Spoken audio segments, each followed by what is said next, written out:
those of you who have no time, the sweet spot is probably, your first level is probably more than you can even imagine. Several hours, an hour a week or 2 hours a week, it's way more than you're already doing. You might go, even that's impossible. Some people go, you know what, I've already got an hour blocked a day. Well, perhaps you could have 3 hours a day. Whoa, how would that be possible? I think,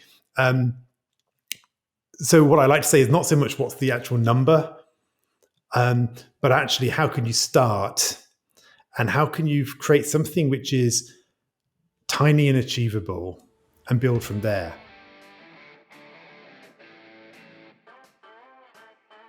Good morning, HR.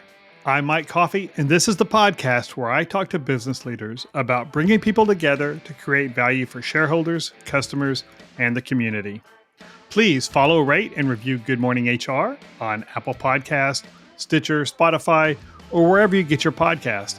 You can also find us on Facebook, Instagram, YouTube, or at goodmorninghr.com.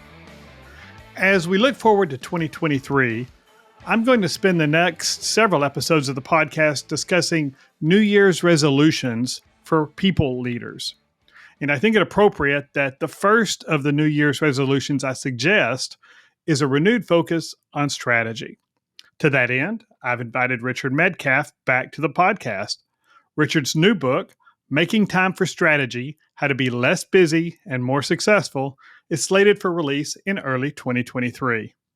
Richard is an executive coach and leadership consultant to exceptional founders, CEOs, and their leadership teams. He is also host of his own podcast, The Impact Multiplier CEO. Welcome back to Good Morning HR, Richard. Hi, Mike. Hey, it's great to be here. I've enjoyed our previous conversation, so I'm looking forward to doing it again, doing another one, going deeper. It's going to be fun. Me too. So congratulations on the new book. You're like in crazy high demand as a coach to top level executives. And I know that takes a lot of time, a lot of prep work before every session and a lot of work after. Why did you decide to set aside the time to write this book? Yeah, it's a good question, right? It's always strategy and tactics. Tactically, the thing to do is to keep getting on the phone, talking with clients, right. Making the business move. What I found is that there was a topic that came up in every conversation, almost every new client. There was one topic that almost always came up. If you like, my mission is to help extraordinary leaders multiply their impact, play at a new level, reinvent themselves to elevate their focus. And almost the first thing we'd run into as soon as I had any of those conversations was, Richard, but I need to get myself out of the operations. I'm stuck in the weeds. I'm too busy doing things that my team should be doing, whatever it was. All of these things came out. Alternatively, you know what? I just need time to think. I don't even have time to think about what my next level could even be right now. I'm too busy running so hard. And so it was my desire to kind of actually consolidate some of the wisdom from those conversations, because I realized that people tended to go about addressing that in the wrong way. And so as I coached them, I realized there's something to be said here. And I also wanted to really make accessible some of the work that I do, at really high levels, costs a lot of money, for a broader audience, right? People who are perhaps on their way up or different parts in their career. And they want to perhaps get the same benefit, because no matter where we are, there's always an opportunity for us to level up by making time for strategy, by getting out of the weeds, getting out of the incrementalism that we tend to find ourselves on, and actually making time for the things that are going to really move the needle. And that's why I wrote the book. You talk about, and I've enjoyed the book, and you talk about the idea of the infinity trap, and that really resonated with me. And I've seen it. It's just a fundamental problem for leaders, for definitely entrepreneurs, and really just mainline conscientious employees who really want to do a great job. They just get sucked into that infinity trap. Will you talk a little bit about what it is and how we find ourselves in it? Yeah, absolutely. I almost named the book after the infinity trap, actually, because it's such a big one. The issue is that in our world, every leader is really faced with an infinity of options all the time. You've got an infinity of emails and messages to get through. Why infinite? Because as soon as you reply to them, you get more back, right? So it never ends. The messages coming into our different inboxes. You've got an infinity of things to learn. There's an infinity of courses, of books, of videos, of podcasts, of blogs.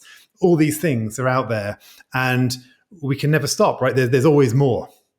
You've got an infinity of people to speak with on social media. You can message anybody anytime in the world through social media or LinkedIn or whatever it is. You can literally have conversations 24 hours with more people than you could ever have time to do. And so we're faced with all of these demands. And so there's no way that we can out productivity, if you like, all of that. We can't just get through all that infinity. It's never ending. I say in the book, we're mere mortals. You can't take the sword of productivity and try to defeat the immortal, the infinite with that. It's just impossible. And so what I see this in leaders who are running around so crazy, I've got so much on. We often say, it's going to get quieter next quarter, but it never gets quieter next quarter. And everyone is like, I've got so much on. It's crazy busy right now. I'm so busy. It's crazy busy, right? And everybody knows that they're not getting to the things they really should be getting to. And that's really the infinity trap. When people start a job, I'd say they're really caught in the trap because they're running around, they're in superhero mode, they're solving problems, they're feeling good about it because you get a buzz, right, from being busy. But what happens is that you get tunnel vision. If imagine you're chasing, perhaps our ancestors were chasing an animal through the woods, and they'd be focused on that animal, but they wouldn't see everything around. They wouldn't, because you'd be focused on getting that one kill. But perhaps there was another animal trapped in the bushes that if you just stopped and noticed it, it'd have been a really easy, much bigger meal for your family. But we were focused in on that one thing. And so I think that's that is the trap in the infinity trap, is that we get so focused on what's ahead of us that we don't notice these huge opportunities to level up, these massive opportunities that are just not in our field of vision. For us, they don't even exist. We don't even believe they're there. That's the trap. And so all we believe we've got is running faster. And that's really what I want to help people unpick with this book. And this isn't just really a problem just for executive leaders, right? I mean, frontline managers and even, key team players, key contributors have the same thing, right? Somebody is amazing at this job, so we just keep giving them more work to do in this role. Yeah, it can even be worse for them, right? It can be worse because top of the tree, at least you can kind of like tell people they have to do stuff. Sometimes when you're in the middle, you look at your team, they seem completely overloaded. You're not sure what to do. Can I really give them any more stuff? Things are still coming down from on high. And so a lot of middle managers feel completely squeezed. My team aren't ready to step up. I'm getting even more stuff. Where do I go?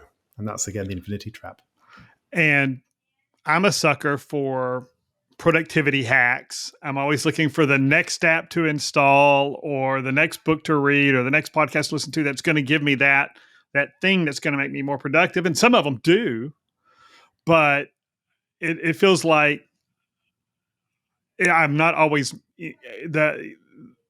I'm not measuring the right thing. Okay, I got all my to-dos done today, but that may not be the right measurement of my performance as a leader. So what do you talk about the key performance indicator for leaders? What do you describe what that measurement really ought to be? Yeah, I'll do that. Before I jump to that point, you just talked about that being productive.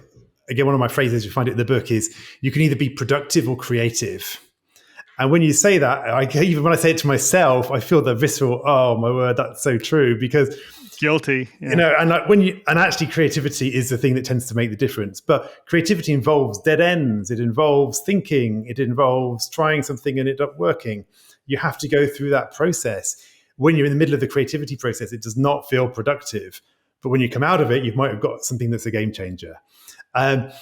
So what's the number one key performance indicator? So I like to say it's strategic time. Let me give you an example from my own career. I started my career in strategy consulting, and a few months in, I realized that I was one of many analysts, and we were doing similar things on different projects. We were building business cases, financial plans, models, creating graphs and results for this, presenting it to clients. And I realized that we were bespoke building all of these things, which was fine because every project was different. But I saw an opportunity. I could spend a few evenings building some infrastructure, building a template for this stuff that perhaps had flexibility in so that I could customize it quite easily, but that could perhaps have all the charts already built and the financial model largely built. And I could, all various geeky things that I came up with. And I spent probably a couple of weeks in kind of my free time or off out of project hours or whatever, really working quite hard on this. And my consulting colleagues were looking at me going like, Richard, why are you doing this? No client's paying you for this. It's not adding to your targets. You're making work for yourself here. Well, yes, but once I'd built that, I suddenly became the most productive analyst in the company.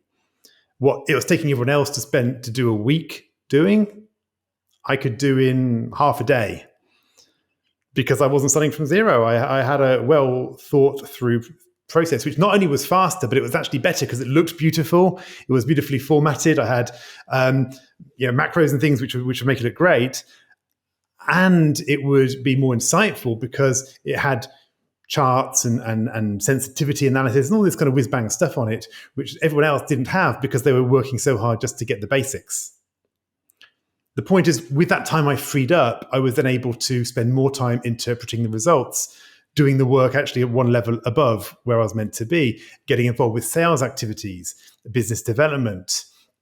And so, long story short, I became the youngest ever partner in that business. Not just because of that one thing, obviously, but it was perhaps the key part of it. Because the thing about strategic time is that it's that time that you invest to make everything easier in the future. Most people use their time. They do the same thing every day, every week, every month, every quarter, or perhaps every time a new client comes on board or every time there's a new project, basically go through the same things. But if we think, okay, what's the thing that I can do now that represents an investment of time, but is going to create more time in the future, then just like I did. So I invested a few weeks, couple of weeks at the start, a bit painful, came out, was suddenly freeing up days each week. Those days I could then reinvest into new strategic activities that were going to level me up, perhaps learning about new parts of my industry, learning new consulting skills, whatever it was. And so strategic time is this investment time. And if you think about it, the more you invest, especially in yourself, in your business, in your team, that compounds. And so you take two people, one person never really has time for these game-changing things, never makes that strategic time, is always playing catch-up, is always overwhelmed by all the urgent operational things. And then you've got somebody else who creates a bit of strategic time and they invest that time wisely to create a new capability in their team or in their business or in themselves. And then with that new capability, they can free up more time, have more impact, and so forth. And so the reason I say it's the number one KPI is it really determines your trajectory. Do you kind of flatline? Are you stagnant? Or are you growing? And that's why I think it's so important. And I really like the way you talk in the book about strategy, because a lot of leaders think about strategy as like 3D chess, and they get so bogged down in either the giant big picture and their head in the clouds, or so focused on minutia and trying to figure out, if we do this, what'll happen if we do this. And your approach in the book to strategy, it seems a lot more practical. Would you kind of walk me through what you mean when you're talking about strategy? Yeah. And you say I've been a partner in a strategy consulting company. So I've played at board level doing strategic plans and business plans and $2 billion of deal and all the rest of it. But I think when it comes down for most people, most leaders, strategy is a lens. You can have a strategy or a smattergy, right? A smattergy is you just smatter things out there. You just throw it on the wall, see what sticks. 100, tons of initiatives, tons of priorities. Or you have a lens that focuses you in on what are the one or two key things. Like most things are just like all the operational stuff is going to happen anyway. It's just going to be on your plate, like it or not. You're going to have to process that and do stuff with it and perhaps delegate it or eliminate it, but it's going to come your way. The strategy is, what am I proactively investing in that's going to make all the difference? So in the book, I talk about a few areas, improvement projects, right? Which is what's that one thing that's going to be the new capability that you want to build? talk about, your high value activities. What are the couple of key things which perhaps they reinforce each other and really represent how you do make your personal impact, your personal productivity in the business. So I think for me, strategy it's really a question of going, what do I want to create? Probably in the short term, like in the next 90 days, that is going to really be important. Now, sometimes it might be, what I really need to do is understand my market, because I need to come up with a broader business strategy, for example, or new competitive differentiation. But the point is that your kind of key project at that point might be, I really need to talk with industry leaders in my market. That's actually my kind of strategy to understand the market, for example, rather than just saying, let's have a strategy project. Let's just kind of come up with some slides and put some numbers together, do a budget. And I think, HR leaders, have the same thing. I was working with an HR team pretty recently, and this was in a corporation, and they had regional HR leaders who reported into their regional managers. So this was a kind of a dotted line team almost of all the HR specialists, and we got them together. And I was like, well, first of all, why are you even in the same room? Like, what do you want to create here that you couldn't create apart? What can you do uniquely as this group? And they started to brainstorm. We could do this, but actually that's better done in region. Let's not do that. And so it started to work on it. And of course, when you started to bubble out a few ideas and then sharpen those up and then go, well, what's the top one of those? Or what's the most important one? What's the first one to do? Then you focus in on this laser point of, this is the strategy of this team, for example, right? This is the one thing. This is the core value that we can provide, and perhaps more importantly, the core project that we'll set ourselves in order to make that happen. And so whenever I think of strategy, I'm always thinking of it as a lens, a laser, like I can't do everything. So what's the most important thing? And for me, that's strategy, simple as that. And so we have to, in order to have that lens is composed of who do we serve? How do we serve them? I'm sure values come into play there too as an organization. And then the strategy, we take those things and say, okay, if this is who we serve, and I guess these are our obstacles or the challenges we may face, things like that. What are the 2 or 3 things that we can do? Well, that would make the biggest difference in serving those people with these obstacles and things. But how many, I said 2 or 3, but how at any given time, how many of these strategies should a leader really be focusing on? Yeah, so I think what you're raising here is there's a few different levels. So the first, what you mentioned, is there's kind of what I call strategic anchors, which are where you basically go, okay, you said, who are we serving? What's the outcome? Why do we believe we have a chance to win here? Those are kind of like the strategic anchors, and those probably you set them, they won't change there very often. You're focusing on customer intimacy, you're focusing in this market segment, you're doing this or doing that. And those are more like the lenses, along with values and these kind of things. These are more like the lenses or the filters through which you evaluate all sorts of things, right? So all sorts of projects that come along, do they advance our strategic positioning, right? Are they helping us focus on the key customers, solve the key problems that they want?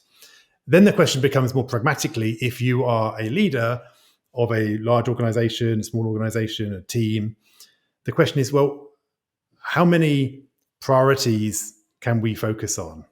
And it's hard to put a number on it. My view is that there's always fewer than we think. So whatever your number is, probably you want to half it and start there, because it forces you, if it's not feeling really painful to let a few things go, you're probably not trying hard enough. And I like to say, well, if you could just have one thing, what would that one thing be? Right? You might have 5 priorities, but if just one, what would the one be? And even just getting that right really brings you into focus. I think there's been done some research that was said that if you have like anything above about 3 priorities, the chance of achieving any of them actually starts to go down. So I would say, I like to say often, like, think of skiing. If you got one core strategic focus that's kind of like a blue run, if you've got 2, it's a red run. And if you've got 3, it's like a black run, probably. Now that feels really hard for people. And they go, well, hang on, but I've got teams and they can all do different things. Yes. And you as the leader still only have a certain amount of bandwidth. So if some things are actually, I don't need to even focus on them, I can just give them to my team, it's going to be done. Okay, perhaps. Pretty far better to say, well, these are the 3 big themes. And then there might be other things underneath those that people are working on to implement them.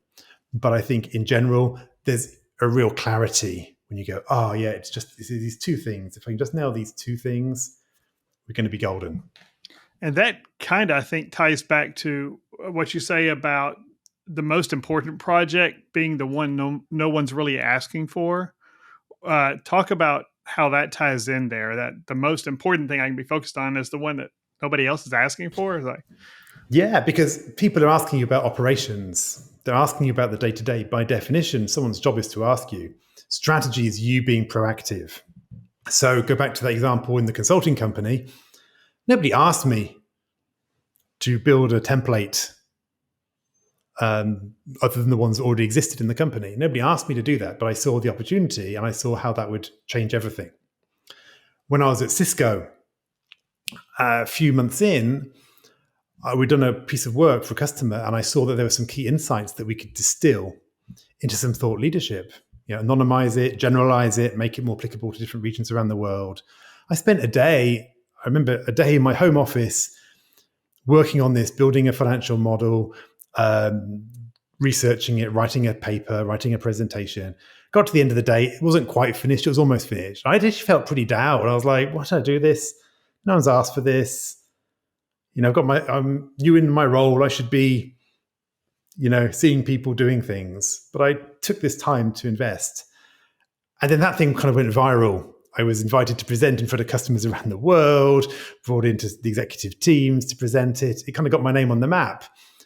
All that through a thing which I wasn't even being asked to do because I was being creative in that moment and not productive. Back to that, right? So I think it's always worth saying, what is it that I want to create? It's not on my job description necessarily, or no one's asking me for it, but actually it is the thing I can see is going to have the biggest impact. And so really the book really almost starts at that point, right? It's like I now start to see some of these big areas where I need to put my attention.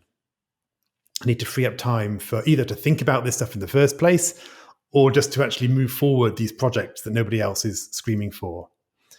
And then the question is, well, how do I actually free up the time? And that's where we get in, if you like, to the rest of the book and the 4 main sections. Yeah. And I think that using that term, talking about using creative time it makes it a lot more approachable than strategy, because strategy just doesn't, I think it means different things to a lot of different people, but we all know, okay, what can I do creative that will move me forward on this project or help my organization succeed, or, and if we talk about creative time, that doesn't sound like the Harvard MBA is required. It's just creative, spend some time being creative, thinking creatively about all that's in front of you. Yeah, exactly. And that's it, right? I mean, strategy is kind of just like analytical executives being creative, right? I mean, that's really what's going on. You're right. We give these words, we give them weight, and people go, "Oh, that's not me. I've never done that before." But it's actually just sitting back and thinking, what's important right now, and how can I bring my full creativity to bear, and my analytical powers, my creative powers, whatever it is, but just bring that magic and work on what's important. And let's take a quick break. Good Morning HR is brought to you by Imperative, premium background checks with fast and friendly service. If you're an HRCI certified professional, this episode of Good Morning HR has been pre-approved for 3/4 of a recert credit. And if you're an HRCI certified professional, this episode is approved for 3/4 of a business recertification credit. To obtain the recert information, visit goodmorninghr.com and click on Recert Credits. Then select episode 72 and enter the keyword time. That's TIME. And if you're looking for even more recertification credit, check out the webinars page at imperativeinfo.com. I have 10 hours of recorded webinars, each approved for an hour of recertification credit by both HRCI and SHRM. 3 are even approved for HRCI Business Credit, and 1 qualifies for Ethics Credit. You can access all of these webinars for free at imperativeinfo.com. And now back to my conversation with Richard Medcalf. So I've fallen into this trap. So let's say, just hypothetically, that I'm an overcommitted leader and I've trained all the people I work with to rely on me to get shit done. And my calendar's overflowing, my to-do list is too long, but my activity is vital to the operation success. How do I make time for strategic thinking, creative thinking? How do I get out from under the mess so I can carve out that time? Yeah. So that's the question, right? That's the question that everyone comes to me with, really, which is like, how do I do this? And there are because it feels like it's impossible. Yeah, right. It does. Yeah, it feels impossible. I've done all my productivity things. I've read the books. But there's still too much. Well, yeah, because it's infinite. It's still coming. So I talk in the book about 4 main areas to put your attention on, and not necessarily in order. It can be in order, but there's often like one weakest link perhaps to work on. The first, and actually beautifully, they spell the word time, which I was very happy about when I noticed it. So the ultimate acronym. So you've got tactics, influence, mindset, and environment. Tactics, influence, mindset, environment. Spells time, but it really matters because, first of all, tactics is sometimes you do just need the blocking and tackling. When it comes to the situation you described, well, first of all, there might be some issues with your workflows, with the way that you process things, with dealing emails and meetings, getting onto your agenda that shouldn't be there. And more importantly, there probably is a piece of work to be done to rapidly renegotiate those commitments, eliminate things from your diary, streamline things, delegate things. And so the tactical part, we can talk about that, but that's really like hardcore. I need to free up X hours a week. I need to do it fast. Tactics. So that's the practice of saying no, or delegating, or renegotiating with whoever the other stakeholders are. Yeah. So in the book, I kind of go through 2 things. There's sort of what I call the crash plan, which is how do you look at your existing obligations and commitments, decide which really are the important ones, and then figure out what do you do with the other ones. And then there is, if you like, your ongoing systems. What's the system that you're building to allow you to be focused and have your attention in the right place on an ongoing basis? So there are those 2 components to tactics. But then we started talking about renegotiating your commitments, and that really comes into the second part of the book, influence, because often we go, well, you know what? I might have my plan, but I can't do it because my boss won't accept it, or because my peers, they keep sending me all this stuff that I shouldn't be doing, or my team, they keep coming to me with problems that I want them to be solving. And so in HR world, employees keep quitting. We're still in the middle of this series of employees quitting, and we've got to find the replacements, and that's all urgent all the time. Yeah, right. So the first thing is, how do I renegotiate my commitments with those external stakeholders so that they are actually supportive, or they understand what they now need to do as I now up-level my focus? So let's say there's somebody in my organization who keeps coming to me. I'm the senior HR leader. They should be coming to my team to ask, but they keep pinging me, and I'm getting emails, and I'm having to forward them. And that's like, doesn't take too much time, but it's a distraction. I have to keep checking, is there something there, or whatever it is, right? Like if that keeps happening, it's really hard to focus on the big ticket items. Or if your boss, perhaps the CEO, keeps pinging you and expects immediate response at any hour of the day or night. So every time you try to focus, ping, ping, ping, you're getting messages and you have to deal with them. And it's really hard to get out of that. If you ever go on a diet, then you get pulled back by your family normally because they want to have the cake, right? And they want to have a glass of wine in the evening. So normally it's the people around us that pull us back to what they're comfortable with, the status quo. Same in business. So influence is really about how do you have the conversations with these different people? So you go to your CEO and you say, look, this is what I want to work on. Do you agree that would really be impactful for the business? Yes. Right. In order for me to do that, I like to suggest that we have a slightly different way of interacting. From now on a Monday morning, I'm probably not going to be free between 10 and 12 because that's my strategic time.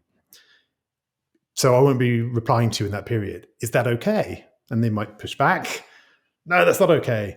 Okay, well, what exactly is the issue? And you kind of figure out, okay, you want some way to get in touch with me. I'll tell you what, I won't be checking messages. I'll leave my phone on with you on the VIP list. So if you literally need urgently to speak to me, that everything's burning down, it's a crisis, you can get in touch with me. But if you send me a text, I'll assume it's something that I can deal with when I come out of my strategic time. So then you've created the agreement. Yeah, I agree. It sounds good. Have at it. Good luck on those big projects that I want you to deliver on. Perfect. So you've now got an ally. You created an agreement. And so suddenly that time is now that much more protected than it was before. So the I in time influence is really about that leadership challenge of having those conversations, which sometimes aren't entirely comfortable when you first have them, but are the necessary conversations to have. Then you have mindset, because you might know how to do all these things, but you don't really feel you should be doing them. Normally we're defined by what we think is necessary, possible, and desirable. So again, one HR leader I worked with was stuck in his email. He should be working on the transformational projects. And when we went deep, it was because he felt that he was not being reliable or not a team player if he didn't get back to people quickly. He didn't want to be that guy who people were waiting on all the time. He's a very nice person, right? Very, very empathetic person. He wanted to be a good team player.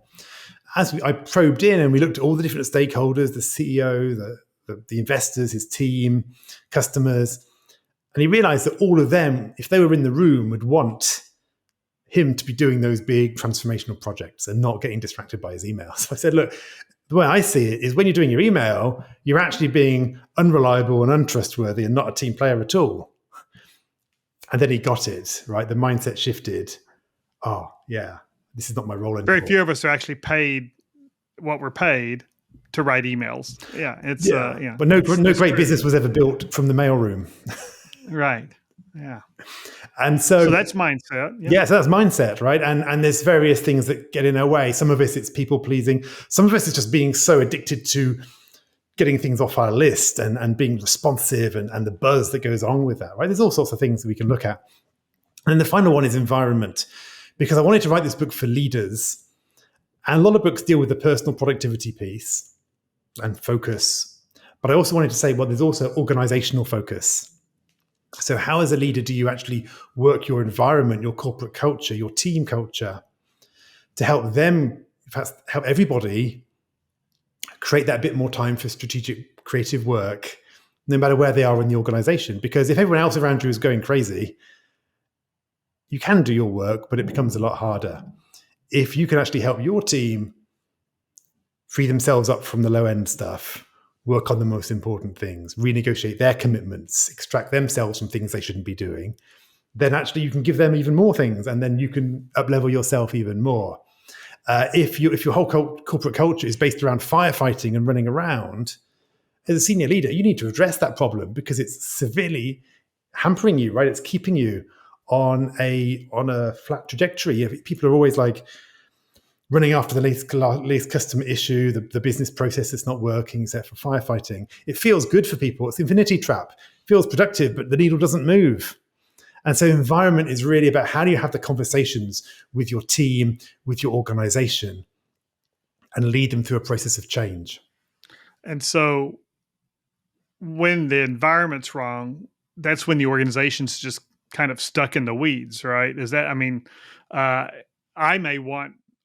may be fully committed as an individual leader to setting this time aside to really thinking about what we can do to move forward in a big way, investing those resources.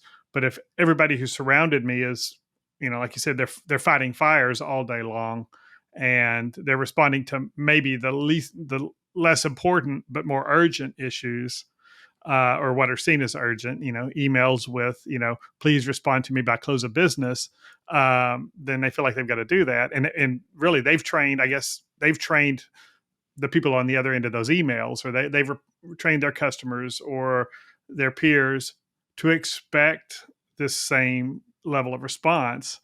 So you got to so the changing that environment, what does that really look like? I mean, I can see where it's a real challenge in a lot of organizations, because that's how we've always done it. We're a high service, high response organization, that kind of response. And so, how do you, I guess it goes back to that influence, that renegotiating that expectation. Yeah, I mean, there's a variety of answers to that question. I think the first thing to just point out is it's a real transformation that has a massive payoff. And so it's a great opportunity for HR leaders to take a leadership role because it's actually speaking to the business intellectual side of the executive team. Yeah, we get this. We need to do this. We're fed up of all this activity and not moving the needle. And yet it's a behavior and cultural issue. So often when people bring me into a company, it might be, first of all, they might do a keynote or something, a presentation, just to kind of seed this idea, because that then kind of gets a whole bunch of people going, you know what, we are stuck in the weeds. We are doing this. We're not really making time. How do we do that? Right? Then often it's around, well, what do we need to do with the executive team? Because are we stuck in the weeds? If we're not focused on what's coming around the corner, if we're not thinking strategically, then who the hell is? And secondly, more importantly, perhaps, what's the culture that we're creating, even unconsciously right now, because of our own mindset, our own issues, whatever it is? Where are we actually creating some of this in the broader company, and how do we need to make a couple of shifts to do that? And then from there, things can progress. But I think often those are some of the key areas. So I think in answer to you, how do you even begin? I think it is about seeding the language, right? Starting to see the language. The infinity trap. Do people understand the infinity trap? Why is it important? Strategic time. Do people get why it's the number one KPI? Then perhaps starting to look at some of these other terms that I introduced in the book. Once those terms are buzzing around and people are having a conversation around them, then new possibilities open up. So in the environment section, I outline a whole, almost like a mini change management process. It starts with insight and motivation. People need to know what it is that might need to change, and they need to want to do it. And so I think that's where you start, is you kind of help people actually see this thing, that make a distinction. I didn't see strategic time. Yeah, no, we don't have it. And it's important because it would do this. And then the motivation, well, that's going to require me to do a few things I might not be comfortable with, perhaps. I know my comfort zone. It's going to be a bit of a stretch here. Am I truly okay with that? Have I actually processed that enough to really see the opportunity in it for me, and not just the risk to messing things up, right, that I'm already doing? Well, and that risk is real for a lot of leaders. I mean, what got them to where they are today is probably the same processes that we're trying to alter, destroy, or rethink by making by changing our focus and how we're going to respond. So that leader who was promoted because, he's able to produce a lot of, work, that it may be challenging or threatening to him to say that, we're going to change how we measure leadership, leadership's contribution to the organization. Yeah. So every leader who's super busy, my diagnosis is instinctively, okay, you have your foot flat on the accelerator, right? Can't go any further. It's right on the floor. But you can't change gear when you have your foot jammed on the accelerator, right? You have to ease off to change gear. And changing gear means reinventing that little formula. It's working. And most leaders go, this has been working for me my whole career. I've built I'm really good at operations and problem solving. And now I've got a few team and they do it with me. And I'm starting to go faster and faster as they get more and more senior, more things come on my plate. And I'm processing it using my little formula for adding value. At some point, you can't do it anymore. And actually, you're doing things and you don't realize the things you're not doing, the things you're not even getting to. And so that's the time where you need to make this shift, make time for strategy, and actually shift out of that model. But it requires that easing back. And it feels like I'm going to go slower, but you don't. You end up going faster. But you have to go through that moment of investing. And that's what the book's about. And I think a lot of leaders say they don't have the bandwidth, that I can't afford to stop. But we just came through, we're still in a worldwide pandemic. And how many times have we seen leaders who get sick and are out of the office unexpectedly for 7 or 10 days or longer, and they come back and they're able to pick up and get stuff done. But that 10 days of productivity, had they just taken it off had taken a percentage of that to be creative and thoughtful about their roles and strategic, they can't imagine doing that. But yeah, if I've got COVID, I'm gonna, I understand why I'm not going to be here for 10 days. And that's the mindset issue, because it's the instinctive habits we've built up and what we feel is important. So I spoke with one CEO. He said, you know what? I know I should do this stuff, Richard. I'm the CEO. I really know I need to do it, but I feel guilty. Like if I close the door of my office and just like, I'm not there for my team and I'm like blank piece of paper or whatever it is, I feel guilty. Right. Yeah. And that's the problem, because that's where you're going to do your magic. One insight could change everything in that space. But if you're feeling guilty because you're not just being busy, that's a hard thing to wean off. So you need your thinking hacked at that point, which again, I try to do in the book, or which I do with my clients, is let me kind of work, because say it's not, most people think you just need that productivity hack, but actually they only get you so far. It's the deeper stuff. It's, am I having the courageous conversations, re-influencing my stakeholders, or am I backing off? Am I doing the work on my mindset so that I actually lean into things that don't feel comfortable for me, or I don't even think are possible or necessary or desirable? Yeah, and am I being a bit more strategic, working with my organization, and just a couple of the key levers that would make a big difference there? Or am I trying just to solve my own little problem and then get frustrated at the rest of the organization? There's a lot more in the book, but let me ask one last question. If the KPI is the amount of time that we set aside for strategic thinking, then what should that metric be? What should that be? 10% of our time, 20%, or how do we measure that? How do we know when we've hit the sweet spot? I don't think there's a fixed number for everybody. Depends on your role, what's going on in the business. However, I would say it's probably more than you right now can possibly contemplate. So for those of you who have no time, the sweet spot is probably, your first level is probably more than you can even imagine. Several hours, an hour a week or 2 hours a week is way more than you're already doing. You might go, even that's impossible. Some people go, you know what, I've already got an hour blocked a day. Well, perhaps you could have 3 hours a day. Whoa, how would that be possible? I think, so what I like to say is not so much what's the actual number, but actually how can you start, and how can you create something which is tiny and achievable and build from there. So I'd say it's much rather to find out a way to create 5 minutes of thinking a day and actually do it than try to create an hour thinking a week or an hour thinking a day and fail. Because most people, we go big or go home, right? We're going to do a new habit. I'm going to be the strategic thinker. I'm going to carve out an hour a day. Okay, first day you do the hour. Second day you kind of do half an hour, then you get a bit busy and distracted. Third day you're busy, you don't do it. The fourth day you're guilty, you don't do it. And the fifth day you give up. Because it's like, I don't want to lose at this game. I've set myself. No one's asking me for it. I'm going to ditch it. So instead, create something that's so small you can do it and feel good. Here's a hack for that. The first time you do it, take 5 minutes and just write down what questions would I like to answer. Did it with a client just now. He was really busy executive. I said, just thought, if you had that time, what would you even answer? What would you spend it on? So just write down what kind of questions. Oh, I'd like to think about where my industry is going, how I need to develop my team. How are we going to work with operations better? Whatever the issues are, just brainstorm for 5 minutes. And then you've got a list, so that then when you've got some time in your diary or a free moment, you can go to that list and go, let me just think about this one or work on this one.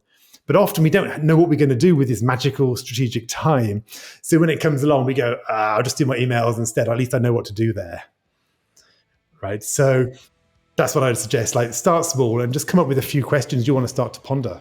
That's great. And that's all the time we've got today. But thank you for joining me again on the Good Morning HR, Richard.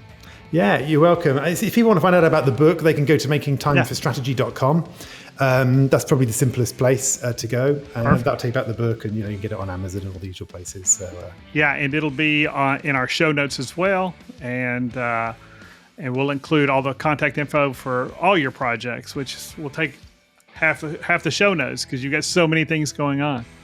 But thank you again for joining us. I appreciate it. Mike, it's been a pleasure. And thank you for listening. You can find previous episodes, show notes, and contact info for our guest at goodmorninghr.com or on Facebook, Instagram, or YouTube. And don't forget to follow us wherever you get your podcast. Rob Upchurch is our technical producer, and I'm Mike Coffey. As always, don't hesitate to reach out if I can be of service to you personally or professionally. I'll see you next week, and until then, be well, do good, and keep your chin up.